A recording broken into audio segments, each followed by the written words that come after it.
Now, time to meet ex-Nightingales man Robert Lloyd. Rachel tracked him down the other day and asked him what life was like as a solo artist, having left the group.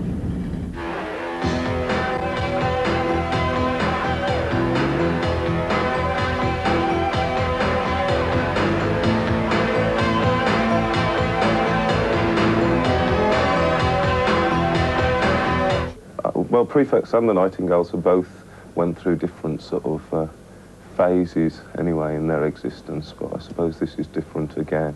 A bit more palatable, I suppose, in general. Most of it, anyway. Well, do you see it as a natural progression on from what you've done, or do you not associate it at all with what you've done in the past? The big difference is, well, there's always been a strong element of me in what I've done, but with the other bands, there was other people's opinions were given more space, I suppose. And it's difficult when you've got a group. There's a sort of compromise of if you only do things that everyone in the band's happy with, then you get a fairly narrow path. Whereas I've always liked all kinds of music, and that's what I do now. You know, I mean, the two singles are not exactly representative of everything that I do. You know, and that's the big difference, anyway.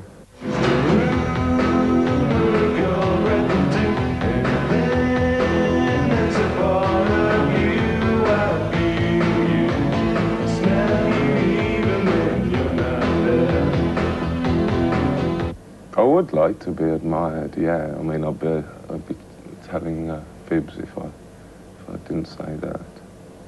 I'd like people to think that I was, you know, fairly intelligent and reasonable. Just a general attractive kind of character, you know, someone they might want to knock about with or something.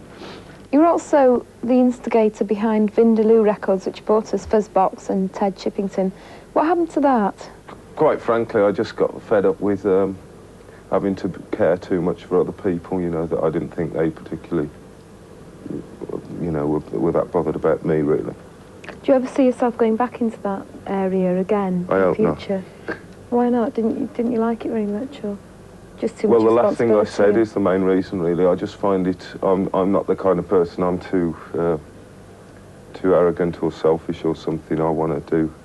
I'm you know, more interested in myself, and I really do find it hard to sort of labour for other people. You know, I'm quite good at it, actually, I think.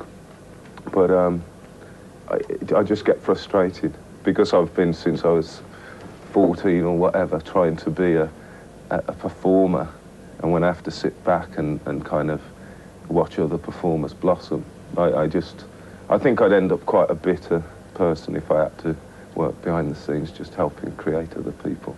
I just, you know, it should have been the Jerry Lee Lewis outside Elvis's, you know.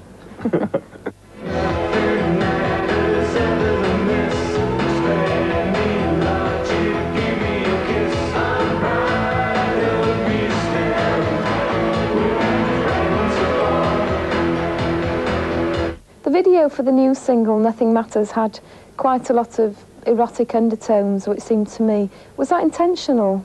Well, what came about, quite frankly, I mean, the song is a fairly sort of lusty song anyway, for which I make no apologies. I mean, just that's what I wanted to write the lyric about, was a love song that was, you know, verging on the sort of the rude side, which I thought was cool. And it reminded me a lot of, I don't know if you know it, but there's a film from 1930, a surrealist film called L'Arche d'Or by Louis Buñuel. Pretty obscure thing. But part of this film, at least, is this couple that are sort of so madly in love with each other that they're blind to the rest of the world. And they, I mean, it's very tame nowadays, but they keep attempting to sort of make love to each other and constantly being interrupted and everything. And I thought it's fairly amusing, because, I mean, you've got to have a bit of tongue-in-cheek, you know, the idea of being so in love with someone that everything else is nothing. You've got to do with a bit of humour. So I thought we'd try and spoof a few things from that for the video, which is a couple of the girl sucking the toe of the statue and the legs being parted and this kind of stuff. And then the director of the video as well was, you know, I sort of talked to him about the idea and stuff.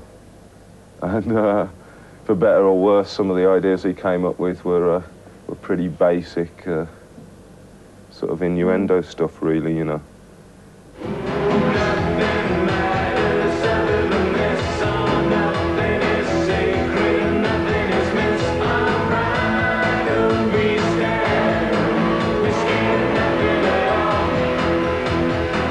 When I make an LP, I want it to be well loved. I don't want it just to be cherished by 2,000 people. I want it to be liked by lots.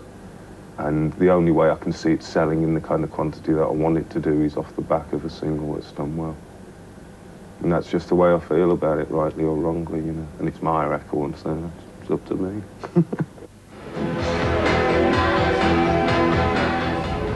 And Robert Lloyd has just dropped his latest band, the New Four Seasons, so he's a solo artist once again. Still to come on the programme.